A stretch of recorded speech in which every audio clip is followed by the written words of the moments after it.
అందరికీ నమస్తే. రాక్షసులు చెడ్డవాళ్ళని మనం నమ్ముతున్నాం. రాక్షసులు ఎలా చెడ్డవాళ్ళు అయ్యారు? వాళ్ళు భగవంతుడి మీద ప్రేమ ప్రీతితోనే తపస్సు చేసేవారు. తపస్సు చేసి వాళ్ళు వరాలు పొందేవారు. అంటే రాక్షసులు మంచివాళ్ళే.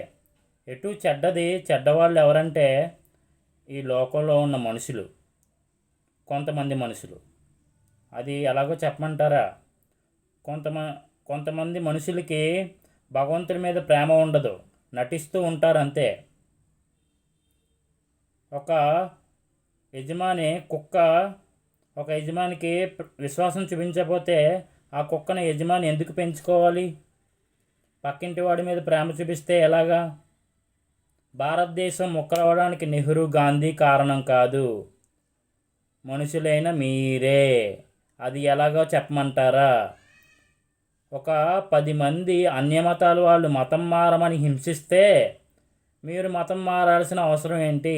మా దేవుణ్ణి నన్ను విడదీయడానికి నువ్వెవడవురా అని నువ్వు తిరగబడచ్చు కదా. అంటే నీకు దేవుడి మీద విశ్వాసం, ప్రేమ లేవు, అందుకని నీకు పరిస్థితి వచ్చింది. ఇప్పుడు చెట్లను నరికేస్తున్నారు, అడవుల్ని అంతరించిపోయేలా చేస్తున్నారు, ఇల్లు కట్టుకోవడానికి పొలాల్ని సైతం వదలట్లేదు. తస్మాత్ జాగ్రత్త, రాబోతుంది ఘోర కలియుగం. అది ఎలా ఉంటుందంటే మనుషులకి నీళ్లు దొరకవు, భారతదేశం కూడా ఎడారిలా మారిపోద్ది. పొలాలు ఉంటాయి కానీ పంట పండవు. కుత్తిమీరు అది విషతుల్యం చేస్తున్నారు పంటల్ని.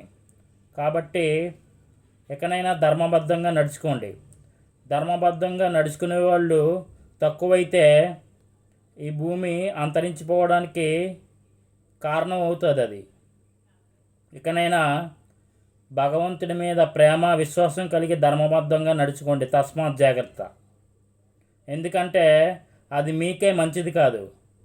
ఘోర కలియుగం రాబోతుంది, మీరందరూ హింసపడతారు. దాన్ని తప్పించడానికి భగవంతుడి నామస్మరణ ఒకటే మార్గం. భగవంతుడి నామస్మరణ చెయ్యండి, మీరు తప్పకుండా ఘోర కలియుగం రాకుండా అడ్డుకునే వాళ్ళు అవుతారు.